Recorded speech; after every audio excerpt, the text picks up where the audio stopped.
These are my notes. I got 4 hours of here, and we're sure as hell not going to get through all of it.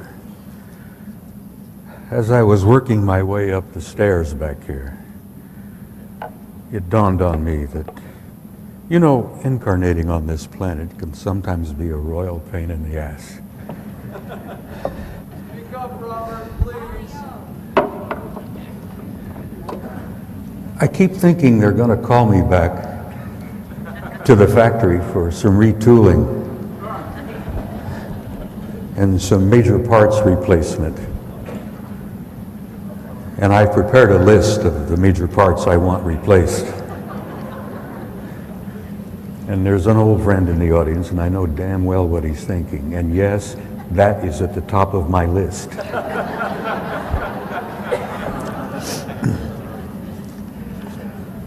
I really don't know where to begin, honestly. I just must say a few words here at the beginning. Why I'm here.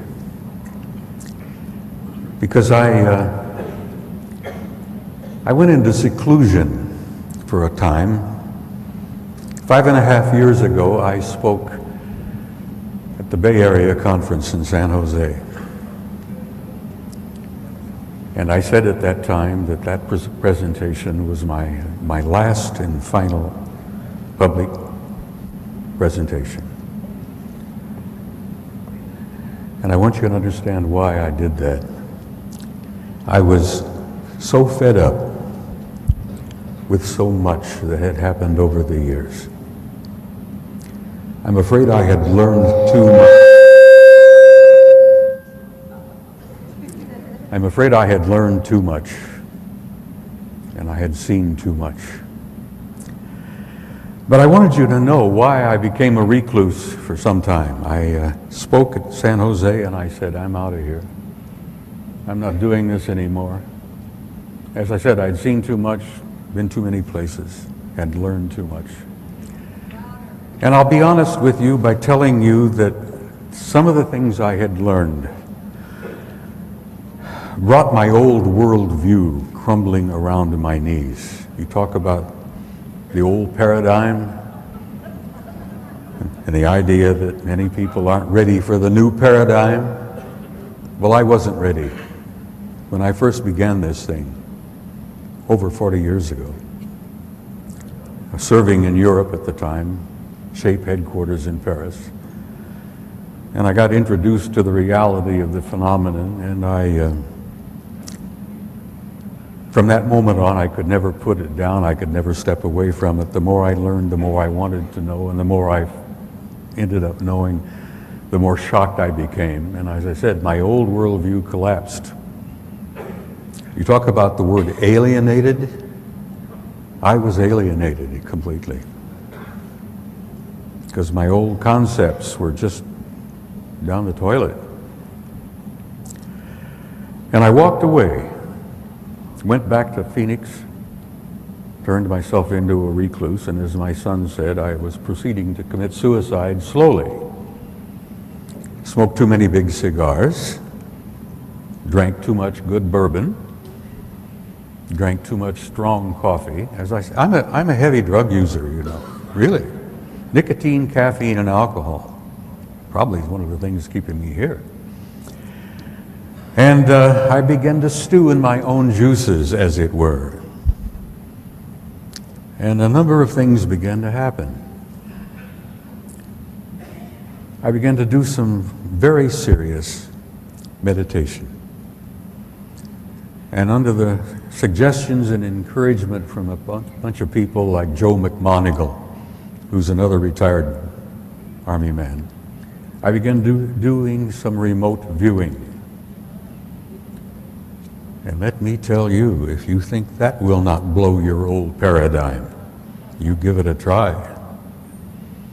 I've even had a couple of out-of-body experiences. I call them excursions. And that'll shake you up. There's not a one of you in this audience that can't do that. Each and every one of you have that capability to remote view. And each and every one of you has the capability to step outside of your shell, which is what this is, and travel out there. I mean, there are no limits. You can go everywhere in this God's universe. And so a few things happened, transpired. I began to learn a little more. And then another couple of things happened. I came here a year ago, just as a guest, just to came and see how things were going. And a number of old friends came up to me and said, listen, you really got to get over this seclusion thing and come out and start talking to people again. And then I got a phone call from a senior naval officer in the Pentagon. And this senior naval officer called me up and said to me rather bluntly, listen, you old fart, get off your dead ass and get out there and start talking again about what you've learned. Well, needless to say, I was a little bit taken back by this. I mean, it was unseemly. I'm a senior citizen. I didn't figure I deserved that kind of commentary. I was taken aback momentarily. Because you see, this phone call from this senior naval officer in the Pentagon was from my son.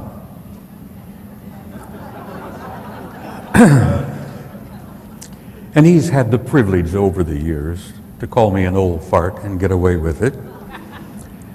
And last year, a couple of the old boys in the Old Boys Network, like Wendell and Don Ware, two guys I deeply admire and respect, told me the same thing, you know.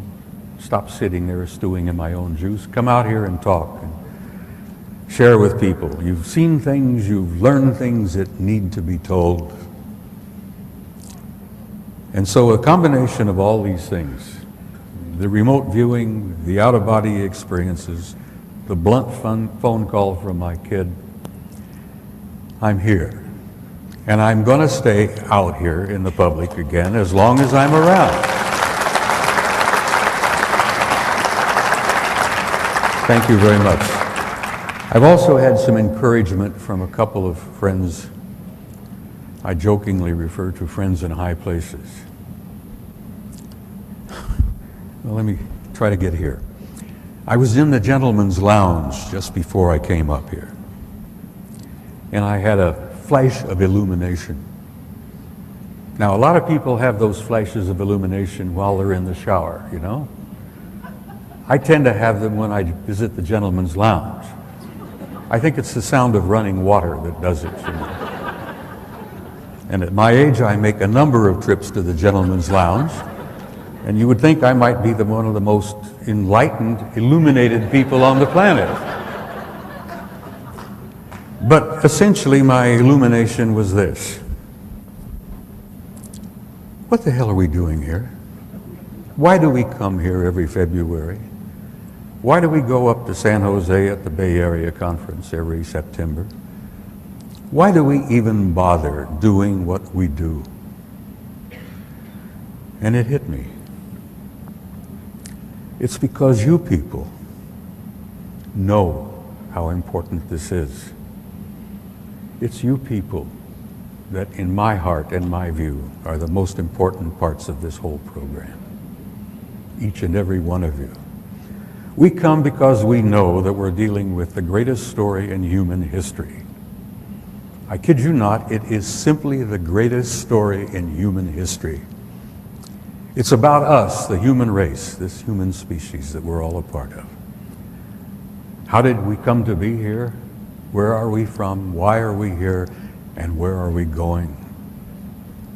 That's why it's so damned important. And we are at a transition moment in time. We are making a transition, and I call it a transcendent transformation into another species. And it's happening right this moment as you sit here in the audience. You're changing right in front of all of us. You're changing in every way. Your genetics, your genes are changing. You're not the same person you were 5 years ago or 10 years ago. It's a transformation that's underway, and when it's finished, if it ever finishes, which I doubt, you're going to be almost like gods because you have that potential. Long ago, an old friend of mine who I refer to continually as a dear old friend, a rabbi in Galilee said, "You are as gods. What I do, you can do, and even more." Well, take those words and put them in your heart and think about that. You are as gods. What he did, you can do, and even more. You're not there yet, but you're getting there. And this process is underway, and it cannot be stopped. It's fate. It's destiny. You're turning into a new species, and that transcendent transformation. That's why I love to look at the young people today. You know, you talk about these kids that are showing up. You look deep into their eyes and you see things. You see a depth of an understanding and an insight in those little eyes today. They're the new world. And you've laid the transformation for it. You've laid the groundwork for that. But that's why we're here. You know, you get a little depressed now and then. We all do. You say, most of the world couldn't care less what the hell we're doing here. Most of the people in the United States haven't a clue and aren't interested. And that may be so. But for those who do have a clue and for those who are interested, it's important that we keep coming here and speaking, sharing with each other, and listening to each other.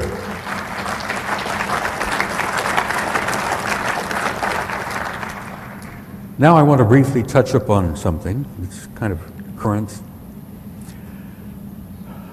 I want to give you the definition of a word. And bear with me. There's a word that's being bandied about by people. It's called apocalypse. And I hate the misuse of that damned word. It's being used by a lot of people in different religious organizations. They're called the four horses of the apocalypse. You know, what is it? War, famine, and plague, and pestilence. Oh, we're in the end days. Oh God, we're doomed. Well, hell yes, we're doomed. There's not a one of you in this audience who's going to be here 100 years from now. Everybody who died today on this planet, their world came to an end.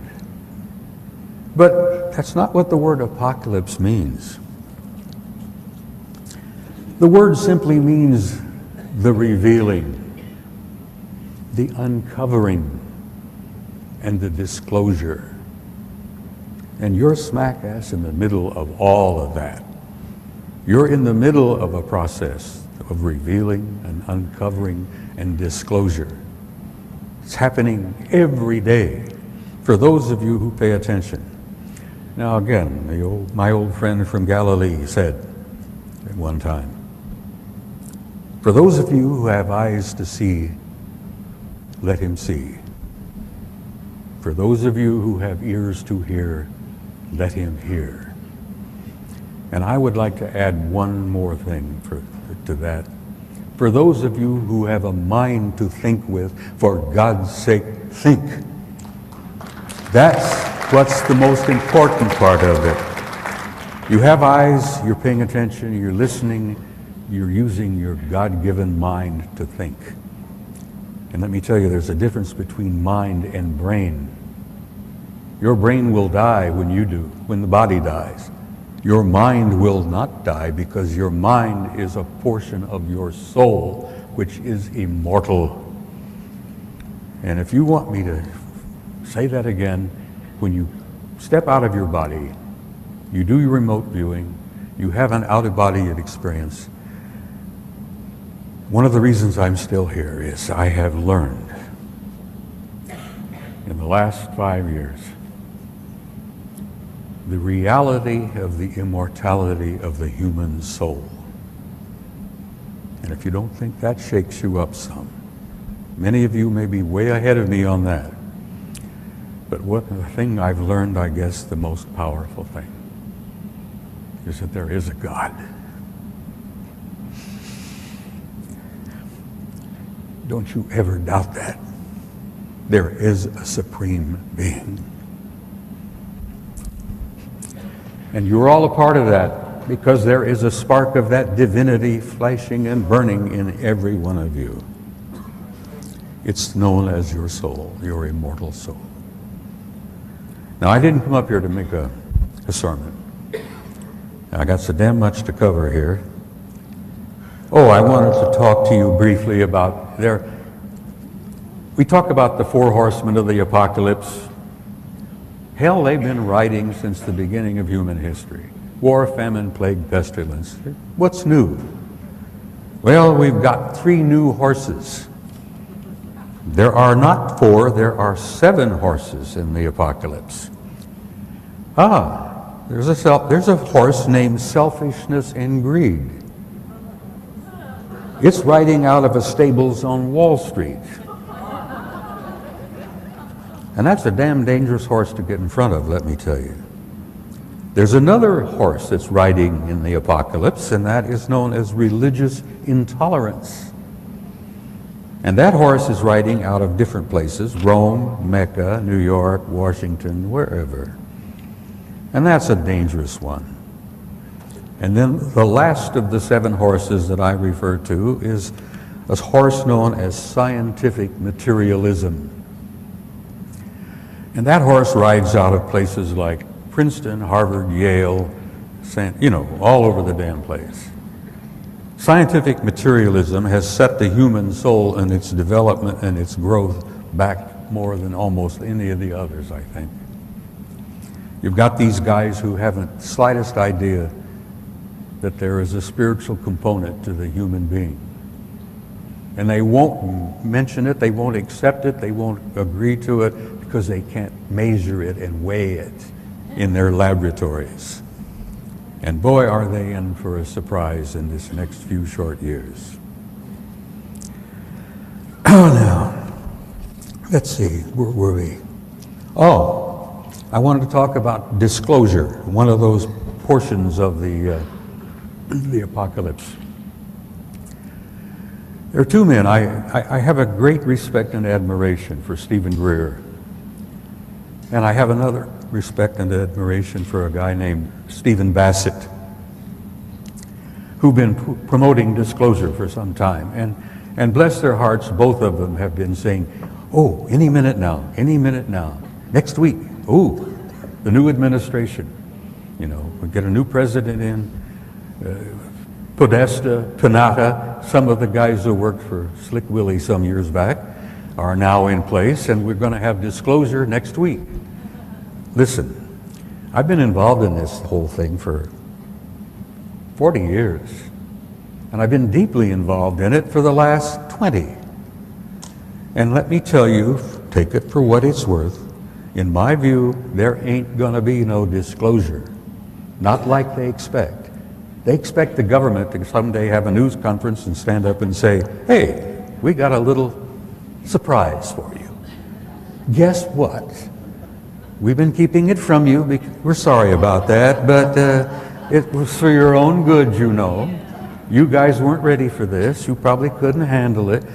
But now we're going to tell you, yes, aliens are here. They've been here for quite a while. They're all over the place. Well, they are indeed all over the damn place. But you're not going to get a government disclosure because that's not how government works. First of all, they're a bunch of nitwits in some cases. They're not capable of giving you a disclosure and doing it in a sensible, thoughtful, caring way. For a lot of reasons. One of the reasons is that they don't want to admit to you they've been lying to you for over 60 years. And then the other thing is that they are really a little bit uncertain and frightened themselves because the true scope of their awareness and what they know still has them in a state of shock. Because they can't come out and tell you what, it's like my analogy of the Pandora's box. You don't open it just a little bit You just lift the lid just a tiny bit and boom, everything comes out. Well, when everything comes out, it's going to blow the lid off of everything, because this is the biggest damn story in human history. And it's simply this: you're not alone, and you have never been alone.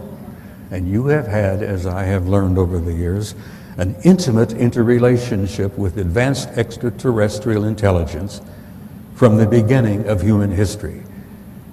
And one of the big secrets is that they don't want to even get close to is that your very existence was initiated and orchestrated by an advanced extraterrestrial intelligence. Now, how the hell are they going to tell you all of that? Ain't going to happen. I hate to tell Stephen that, you know, I love you guys, but forget it. It ain't happening. Now, let me tell you what is happening. Disclosure has been taking place. It's known as controlled leakage. Funny term. It's amazing there's not puddles on the floor here, because this conference, there's a lot of real leaking going on at this conference. And there is a stain there. Somebody's been leaking already. It's been underway for some time, and I'm going to tell you, it is what is known among the experts back there, wherever the hell back there is. It's a form of subliminal education. Now, there's not a one of you who is not aware of that, I'm sure. One of the great leakers of all time is another Stephen, not Bassett and not Greer, a Hollywood producer by the name of Spielberg, who has had some major contributions in this leaking going on over the years. He made a movie called E.T., which was primarily for the kids. He made another movie called Close Encounters of the Third Kind, which was primarily focused on you big kids. He also made a TV series, which I hope all of you saw, and they ought to release it again, called Taken.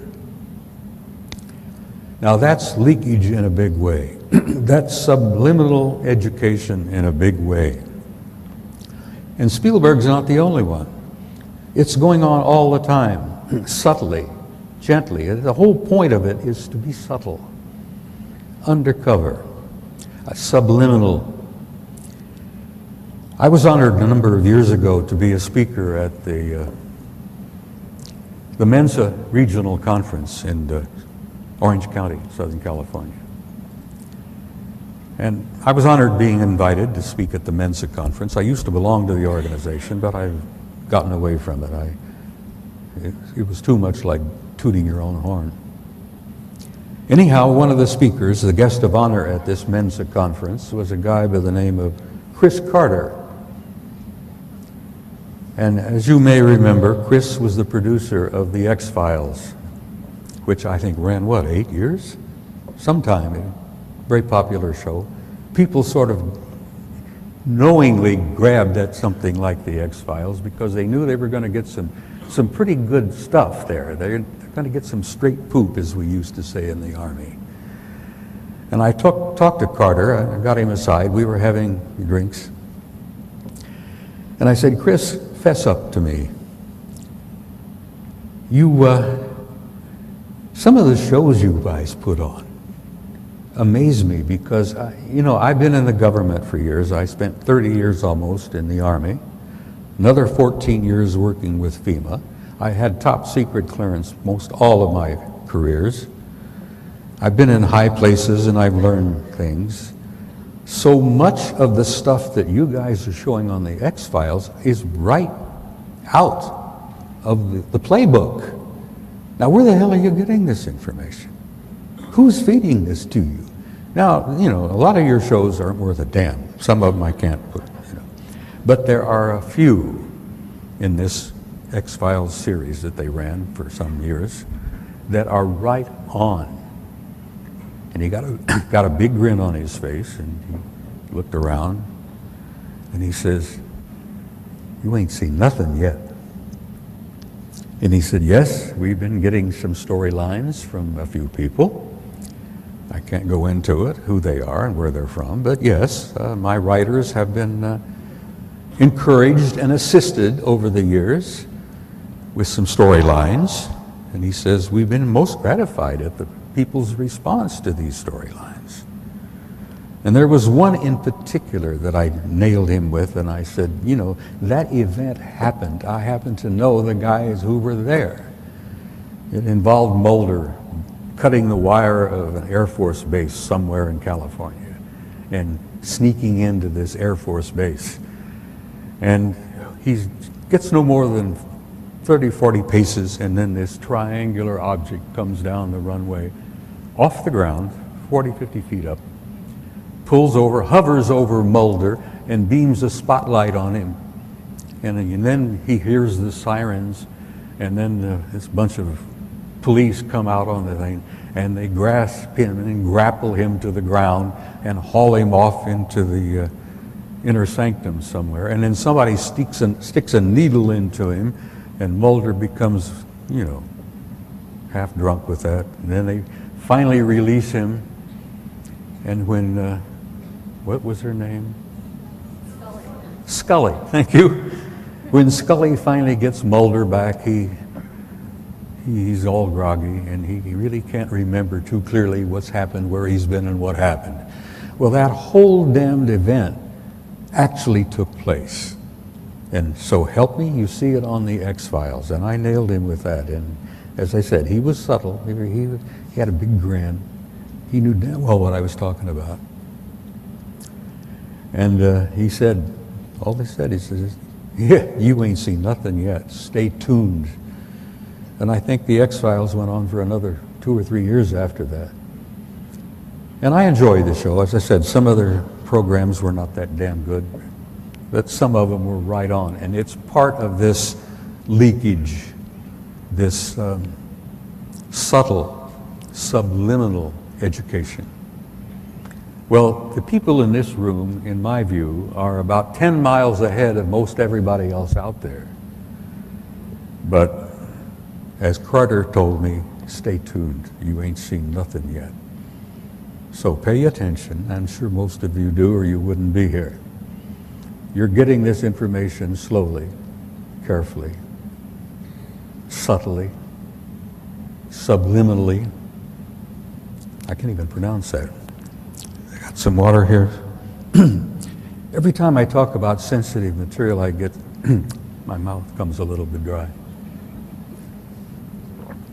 Because I plan to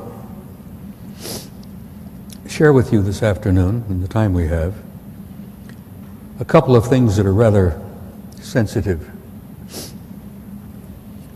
Okay, let's just jump around a bit. An event took place in California in 1954 at an Air Force base known as Muroc. This event had been planned and orchestrated by sensitive military, primarily naval individuals. And what it was essentially is that Eisenhower got aboard his plane, went out to this Muroc Air Force Base with a whole passel of guys from his administration, and including the Archbishop or Cardinal or Bishop of Los Angeles, a guy by the name of McIntyre. And this thing had been orchestrated and organized for some time because there had been communications between individuals in naval intelligence. And I say naval, and I say this again and again and again. My kid retired as a senior officer from the Navy just in November. The Navy has been up to here, this whole program from the very beginning, and they actually run the operation over at Groom Lake at S4, Site 51, which you've all heard about. We'll see more about here. There's more leakage going on tomorrow, believe me. And there are some big leakers coming here. Pay attention. Anyhow, this event took place. I've had verification and proof that it actually transpired from sources impeccable. They flew Ike out there. Supposedly he was visiting a dentist. He had a problem. Well, bless his heart, he really did have a problem. When this was over, he ended up having a coronary. That impact upon him was so powerful that he ended up having a heart attack. Anyhow, what transpired in April of 1954? A group of others, I hate the word alien, I don't even like the word ETs, but whatever term you care to use, they came in. There were 3 ships. They were golden in color. They were discs primarily, circular discs, but they were fat discs. They had a high dome on the top and they had a big dome on the bottom. And these golden metallic discs came in, 3 of them, and they circled over the runway, made several passes. And Ike and this whole crowd are standing there with, mouths dropping open. We had some generals, we had some admirals, and we had a couple of church authorities there, and poor old Ike. And these guys circled around for a time, and then one of the ships came in and landed on the tarmac right in front of the hangar where the receiving party, the welcoming party, was located. And they had cameras set up. There were at least 4, maybe 5 cameras. Everything was on film. All of the sounds, they picked up every word that was said. One of the ships come over and lands right in front of the hangar. The other 2 ships stayed hovering over the runway during the entire process. The stories I've heard from people I trust in that the whole thing went 3 days. There was a lot of exchange, and your country hasn't been the same since. You talk about black government, shadow government. Ladies and gentlemen, you have no idea how damn black it is. The government you think you've got is not the government you've got. The government you think you had, the government that Washington, Jefferson, Adams, Hamilton, all the rest of those guys created 200 years ago, is not the government you've got today. You do not have a democratic republic, good people, and I'm sorry to have to tell you that. Your democratic republic ceased to exist. I think the last chink in the thing was probably in 1913. When they created that financial nightmare that they created.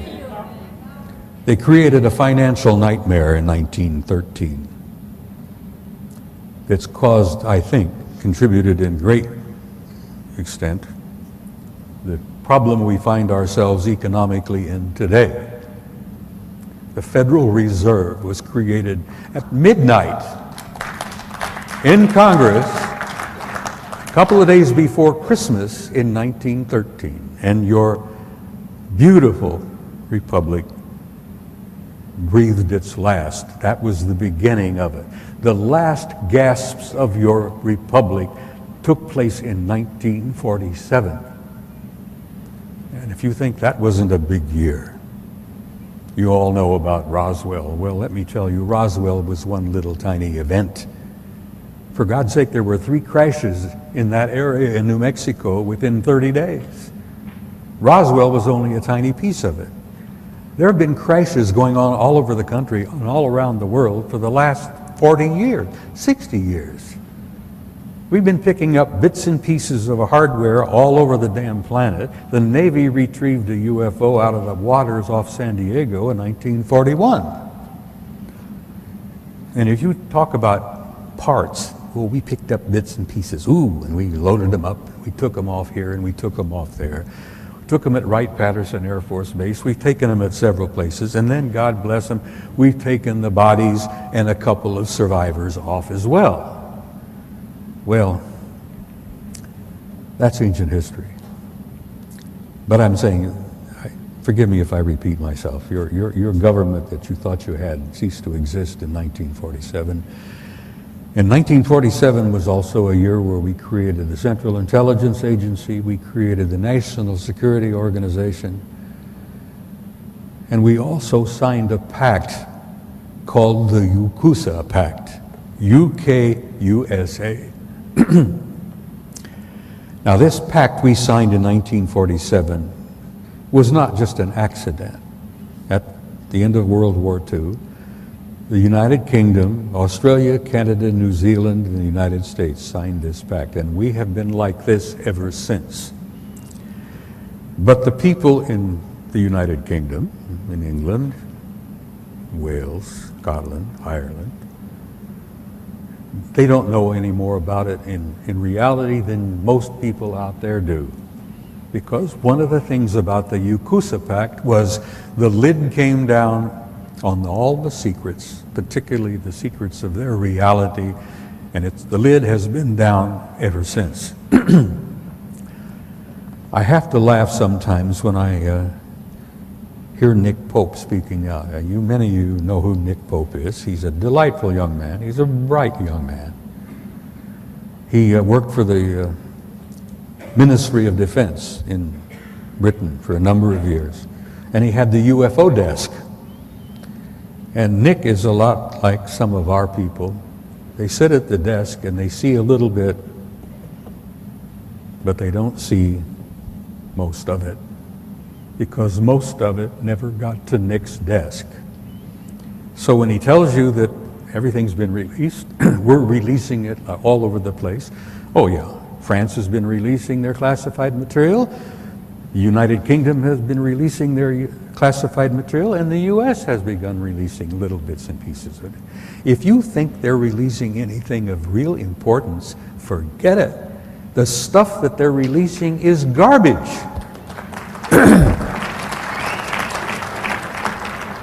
Nick, forgive me, wherever you are at this moment. I'm not putting you down. Most of the stuff they're releasing is garbage. The only bit of information that came out of France recently that was of any information or of any value was a report they called the Cometa report. And many of you, I'm sure, are familiar with that.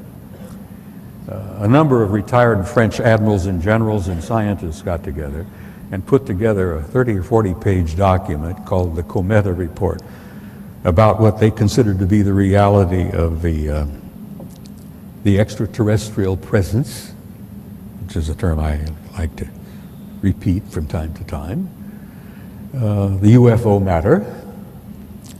And the Cometa report said essentially that, damn it, we're not being told the truth, and we think it's time for everybody to fess up and get this information out. And the French were really ticked because, you know, they've had a chip on their shoulder from the very beginning that they've never really been shared with by the United Kingdom and the United States. That was one of the big problems when I was in Paris in 1963 to 67, when old de Gaulle threw us out.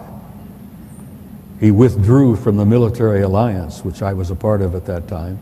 He stayed a member of NATO, but he withdrew from the alliance because he was pissed off because the British and the Americans had not taken him into their confidence and shared with him. Well, the French admirals and generals even today are angry because the United Kingdom and the Americans have not shared with France. And there are a lot of reasons for that. Because when I was there in Paris in 1963 to 67, there was a major French spy ring going on at the time, where everything that Washington and London would send to us at SHAPE headquarters went immediately to Moscow. So Washington was not sending anything to SHAPE headquarters about the UFO matter, where these things were flying all over Central Europe back then. Gordon Cooper admitted to me, he said, you know, I was flying jet fighters over Europe in the 50s, and they were all over the damn place. We wondered then what they were all about. Well, bless his heart, Gordon now knows the answer. Oh, where were we? I was rambling, excuse me. We were talking about disclosure. There are lots of different things that have been happening. let me get to some of this material here. One of the things that ticked me off the most is a little document known as Executive Order. I have in my fingers, I sound like one of those guys on TV. I have in my greasy fingers here an Executive Order, copy of it. This was signed by Slick Willie. President Clinton. Slick Willie signed this on September the 29th, 1995. An executive order is something that you may not be aware of. An executive order is probably the most powerful piece of paper there is in our government. A president sits down, comes up with an idea, he has something he wants to do, he puts it on paper, he signs it, that becomes law. Nobody in Congress has to talk about it. Nobody in Congress is asked to see it. Nobody in Congress has to give approval to this, because when the president signs it, it becomes law. Now that in itself, good God, Washington, Jefferson, Hamilton, those guys are spinning in their graves, I think. The fact that we've reached this point where an imperial president can sit in his office at 1600 Pennsylvania Avenue and sign an executive order which becomes the law of the land, and you cannot argue with it. This particular one that Clinton signed in September of '95 wiped away every rule in the Environmental Protection Act.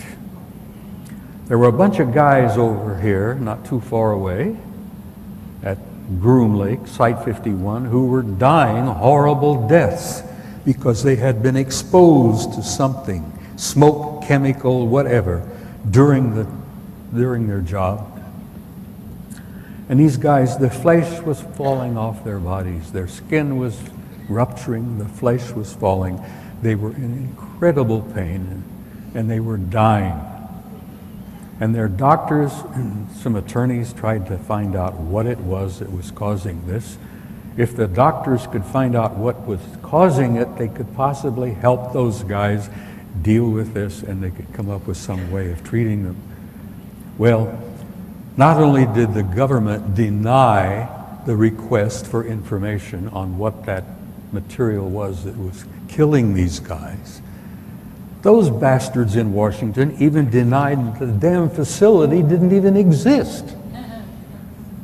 And this is after the Soviets had taken photographs from orbit proving the existence of Groom Lake and Site 51.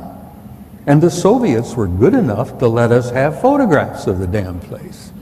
And yet your government in Washington says, oh, that doesn't exist. That place doesn't exist. No. And they wouldn't share any information, and those guys continued to die. I don't know how many of them passed away. I've lost track of it over the years. But I want you to know something about your government, or what the government you think you've got. There's another tiny tidbit here. I got a stack of tidbits I hope to share with you. How many of you are aware that your national, what do we call it here? The National Patent Office has a whole set of orders called secrecy orders. You know, patents are guys that invent something, scientists, we got some smart guys out there. They invent something. You all probably know that we have had inventions that, oh God, I tend to get angry here. Every time I go to the filling station, I'm angry when I put gas in my car. We've had free energy for over 40 years. But that's a separate story.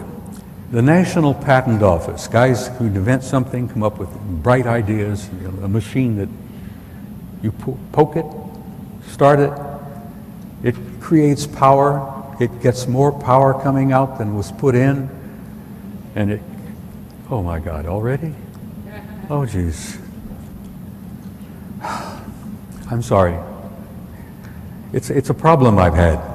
As I said, I have this pile of stuff I wanted to share, and I only got 15 minutes. Well, I wanted to throw this out to you. The last bit of information I have is in the year 2002.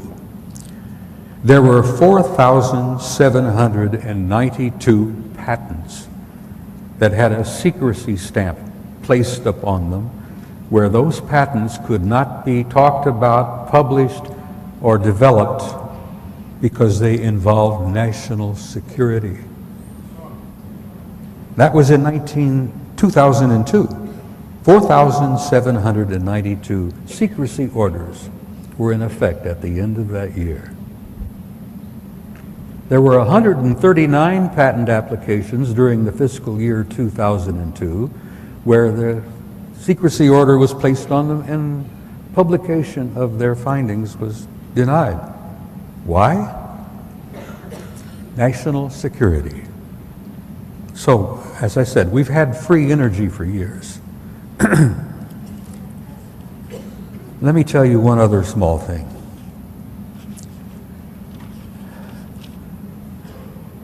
A retired scientist by the name of David Froning, who is alive and well and living outside of Flagstaff, Arizona today. 15 years ago, David Froning spoke at a conference which I was part of. And Froning graduated or completed his career working for Lockheed Martin, this vast corporation that's got their sticky fingers in so damn many things. David told us at this conference 15 years ago that before he retired, Lockheed Martin had, well, how the word he is, they had developed and were using hyperluminal flight. And it took some of us a little bit of a side there, and David, hyperluminal flight. Yeah, he said, faster than light. They've had it 40 years. Who has it? Well, he says, I want to say your government, but I can't say that with all honesty because he says it's classified. We've had hyperluminal flight for years, and you may know about it in another 20, 30 years when they fess up and tell you that what they can do, and what they've accomplished, and what they can do, and what they have done. Now, another little tiny tidbit. This was from David Froning, a respected man, a scientist who spent all those years. Froning was involved with what he called modified field propulsion, a variable field form of propulsion. They were dealing with matter-antimatter conversion. They called it exotic field tension. And he said flatly, it modifies time and space. And it ends up, we've got luminal, hyperluminal flight. Now, some years ago, a guy by the name of Ben Rich retired from Lockheed Martin. And in the end of his career, Ben ran the skunk works over there at Lockheed. And there was a little jovial exchange between him and the guys in the audience out there. And Ben Rich said, you know, we can take E.T. home. I think the E.T. movie was out about that time. He says, we can take E.T. home. And a few of the guys in the audience says, Ben, what the hell are you talking about? Oh, he said, let me tell you, we've got stuff you wouldn't believe. We can take extraterrestrial home. So they said, look, what the hell is it all about? He goes over to the blackboard and he writes, unfunded opportunities. Okay. Well, the guys say, well, what the hell does that mean, Ben? Unfunded opportunities. So he goes over with the chalk and he circles the U and the F and the O. Could you say that again louder, please? Could you say it louder again, please? This term that he wrote on the blackboard was unfunded opportunities, and he circles the U of unfunded and the F in unfunded and the O in opportunities. UFO. And then he had a big grin on his face and he left the podium. So we got these little bits and pieces. You talk about leakage. Leakage, oh, it's all over the place. Just one little other piece of leakage here. Many of you probably know this. Jesus, I got so much to share here. Oh, John Glenn, who you all know, I'm sure, know who he is. He appeared on the Frasier TV show. It's one of my favorite shows. Some years back, in March of 2001. Now this was, I'm sure, planned and orchestrated. This was not an accident. In the process of that Frasier show, John Glenn said, "Back in those glory days, I was very uncomfortable when they asked us to say things that we didn't want to say and deny other things. Some people ask, you know, were you alone out there? We never gave the real answer. We've seen things out there, strange things, but we know what we saw out there and we couldn't really say anything about it. The bosses were scared of this. They were afraid of the War of the Worlds type stuff, about panic in the streets. And so we had to keep quiet, and now we only see these things in our nightmares or maybe in the movies, and some of them are pretty close to being the truth." You talk about leakage? That was not an accident. That was a form of leakage. That was a form of, what do they call it? Subtle education. Anyhow, where the hell am I? Something else I had to get to that's important. Before he died, John Paul II was negotiating. Oh my. They tell me I have 5 minutes. I'm going to ask for maybe 5 more, maybe, if these people are agreeable. John Paul II, before he died, was negotiating with the government of Iraq. There was a nitwit running the government of Iraq at that time by the name of Saddam Hussein. Well, the Vatican was negotiating with Saddam Hussein because the Pope, bless his heart, he wanted to make a pilgrimage to the holy city of in Iraq. Now, there's nothing at today but the ruins of a ziggurat. But it was one of the major cities of the old ancient Sumerian civilization that was established by the group we jokingly refer to as the Anunnaki. Now, why was it that John Paul wanted to make a pilgrimage to the holy city of in Iraq? Well, it was because after the events in April of 1954, Cardinal McIntyre, once it was all over with, scurried off to New York, got himself aboard an airplane, flew off to the Vatican, and spilled the beans to the Pope about what had transpired there at that Air Force base in the desert, California. And the Vatican, my friends, have been up to here in this whole cover-up, in this whole matter, from the very beginning. As I jokingly refer, and I'm not trying to hurt anybody's feelings, if you might be Roman Catholic, I have respect for you. But it's a strange city. It's a national state of its own on the banks of the Tiber in Rome, filled with old men wearing long dresses and funny hats. Some of my Catholic friends are going to get me for that. The Vatican has been up to its eyeballs in this whole cover-up from the very beginning. They have one of the finest national security intelligence operations on the planet. I mean, A retired Soviet KBG general by the name of Oleg Kalugin, who is now living in Washington, D.C., and he's an advisor and some of our people in government.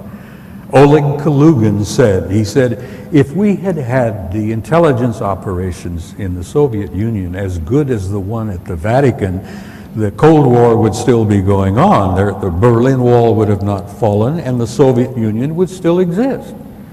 He says, we always knew that the best damn security intelligence operation on the planet was out of the Vatican. And probably the reason is that every damn priest in every country on the planet, Catholic priest, is in a sense an agent of the Vatican Intelligence Secret Service. And they're deeply concerned about the location and the appearance in our solar system of a planet known as Nibiru, which has already been photographed, and I have a picture of it here in a moment to share with you. The 10th planet has been photographed by an what do they call them, where the telescopes are?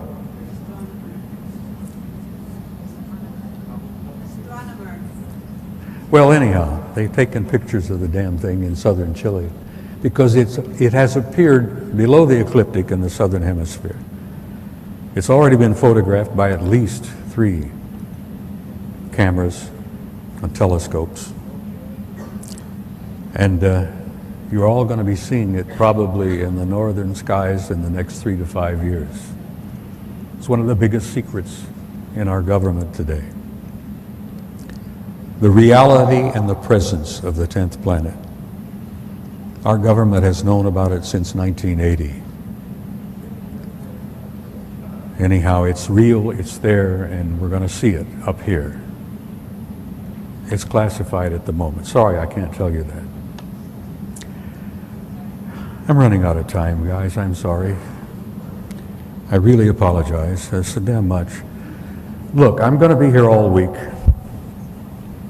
I got a few slides to share with you. No, my slideshow, I'm an old-fashioned old fart. I brought a tray of slides. They can't handle them back there. Because my old-fashioned, you know.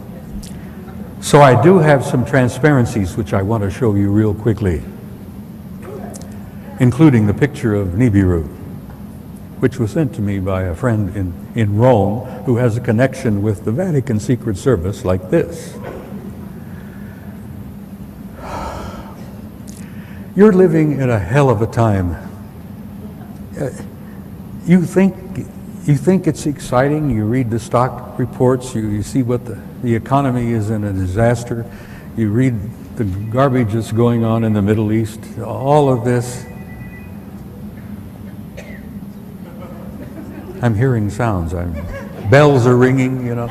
That's the first sign, I guess, that maybe my time is up. Anyhow, I have so much that I haven't even got close to. I touched base on just a few things this afternoon, things that I feel were important. I wanted you to know that you're living in an incredible time, which you orchestrated yourselves. There's not a one of you who didn't plan your incarnation here. And your being here in the flesh is no accident. But let's get to some of these transparencies, please. Mel, would you throw the first one up?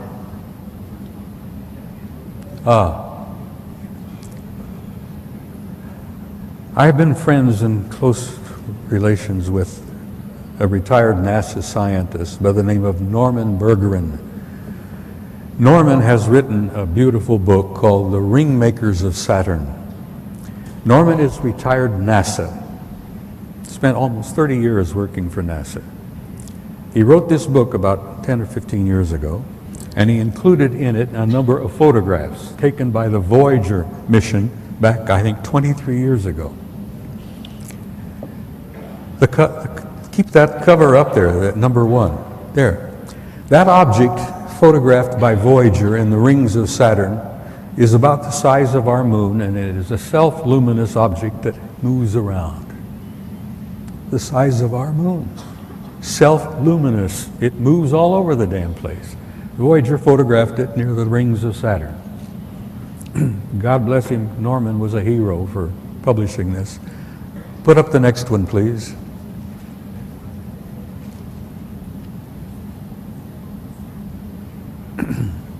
Oh yeah, what you see on the right is a ring of Saturn. What you see on the left are two objects. The one in the upper left-hand corner there is another self-luminous object that moves all over the place. And then the one you see, this long thing here at the end of that ring, Norman Berggren says he believed that they were making the rings. I'm convinced that they were probably mining the rings. But I respect Norman's opinion. He's the retired NASA scientist, and he did the book. And that object at the end of that is over 2,000 miles long. It is an artificially constructed object, over 2,000 miles long. It's about 500 miles in diameter. Now, you remember what was the famous British writer that just died? Arthur Clarke, thank you. I have these moments, you know, where I think they call it senior moments where you forget. Arthur Clarke used to say, if you see advanced technology to a degree that's beyond what you can understand, people consider it as magic. Well, this is magic, guys. Throw the next one up. That object, can you imagine a technology and a society that can build an object 2,000 miles long, for 500 miles in diameter, that could either be mining or making the rings of Saturn? Oh, this is an object that flew up and knocked the Soviet satellite out of orbit some years ago. The Soviets sent up damn first-rate satellite over to orbit Mars. And they wanted to take pictures of one of the moons. They wanted to take pictures of Phobos, one of the two moons of Mars. And while they were taking pictures, this object comes up from the surface of Mars, bumps the Soviet Phobos satellite, knocks it out of orbit, and it crashes. Next picture, please.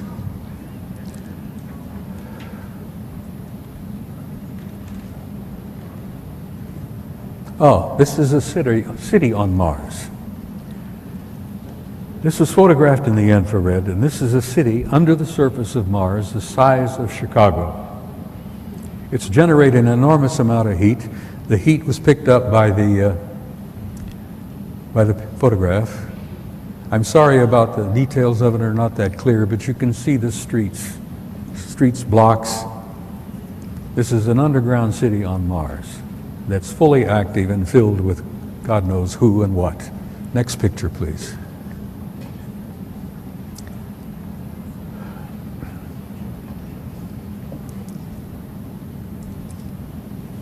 There it is again.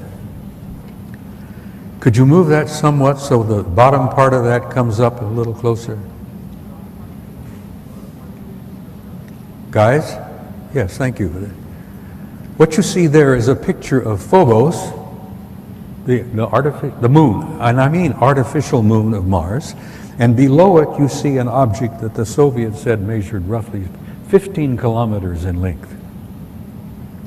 An artificial object near Phobos, the moon, 15 kilometers in length. Next picture, please.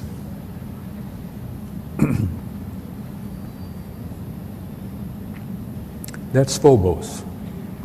That's the moon, 12 miles in diameter. The Soviets planned to land on it. Well, someone else said, no, you're not going to do that. But that is a picture of Phobos, which they've all concluded is an artificial satellite. Big secret, so's our own. Next picture.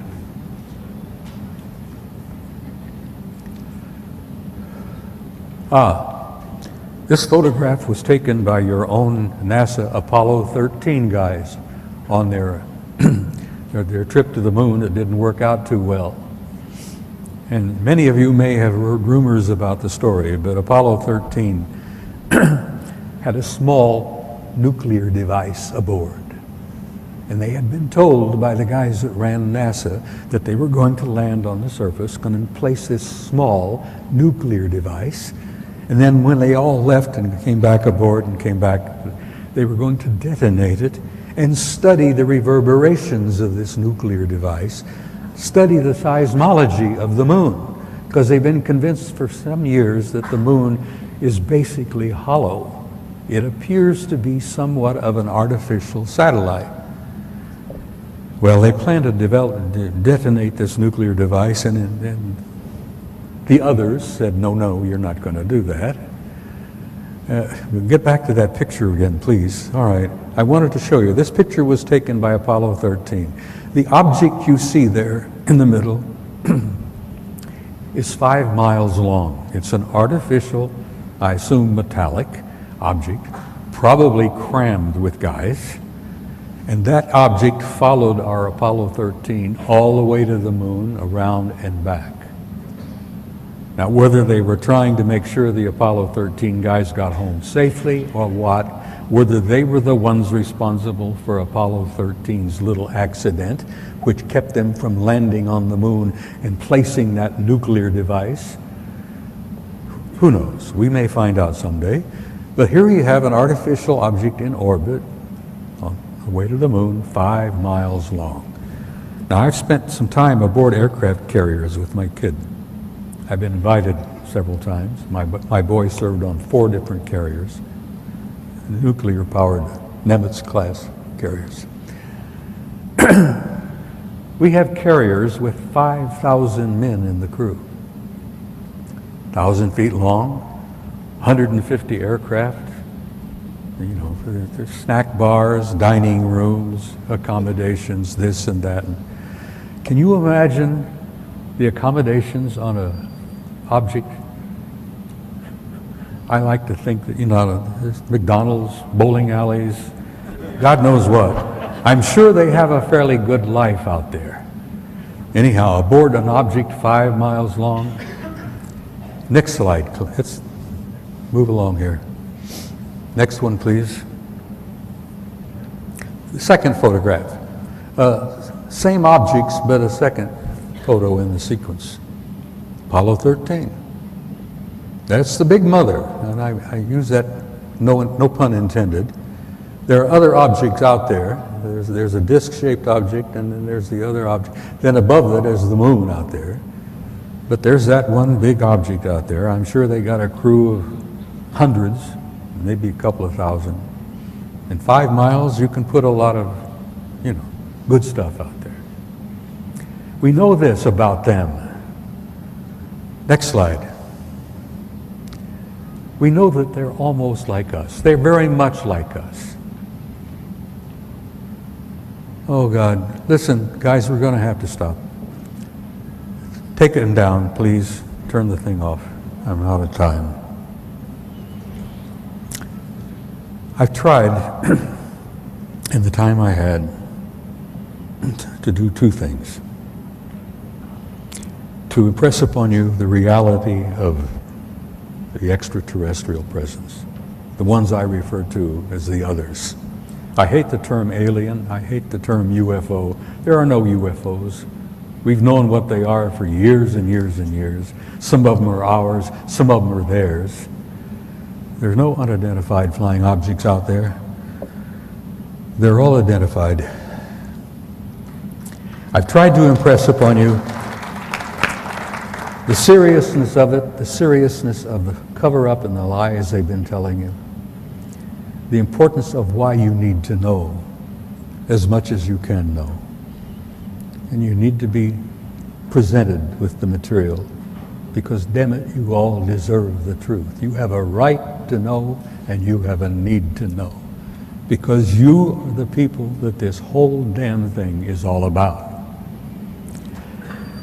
Now, they're in our midst. That's an understatement. When I came in, I arrived yesterday. I've been running around here all day. There's an old friend sitting in the audience out here who I've known for years. He's currently with Defense Intelligence Agency. He's getting up to years, probably going to retire very soon. And I've met him many times. We've shared a lot of information. There is another young man in the audience here who I will not point to because I can't see a damn thing with those lights, who is from National Security Agency, and he and my old friend were not aware of the other one being present here. But the one that's most redeeming and most exciting for me is there is a couple here who look like they're in the mid-40s. They look like a husband and wife. Nice-looking people, very nicely appearance. As I said, their appearance is like a husband and wife. They're sitting together. Neither one of them were born on this planet. Guys, they're in your midst. If you have dinner down here somewhere, you could be. If you have dinner down here somewhere, you could be sitting next to one of them. There are two of them in the audience this afternoon, and I want to salute you. They're nice folks. They're as human in the most respects as you and I are. They're all over the damn place. They're in our midst, and they are family.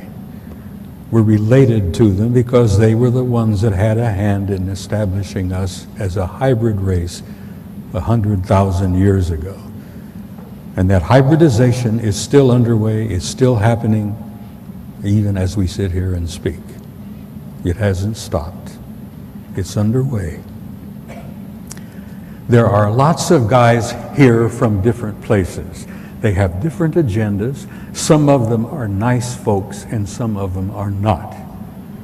As I said, they have different agendas. But we're not in any great fear because the nice folks are going to damn well insist and ensure that we are allowed to keep this program underway and that we're going to survive and keep this beautiful, blessed little planet going the way it's been going. We're making some progress. But they're all around. And you should, I think, feel a sense of gratitude and satisfaction to know that some of them are good folks, nice folks, and they care about you. And then the other thing I want to say is I learned there is a God and that each and every one of you is an immortal soul who will live forever. And you've been here before and you probably will come back again. And if you don't incarnate here again on this particular planet, maybe we can meet each other and our paths will cross if we reincarnate somewhere else, because this program is a universal program in scope. And it's never ending, and it's something absolutely glorious to find out when you realize the truth of that. Now, I'm sorry, I apologize. I rambled too much, I'm long-winded. I want to say something in closing. I want to try to communicate to you how much you people have meant to me over the years. Can't hear you.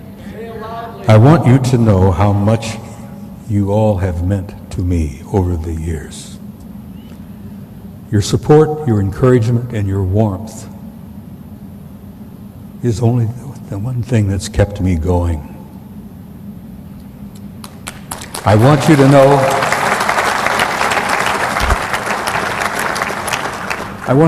how grateful I am to each and every one of you. You are friends. Ti amo. I love you all. Good night.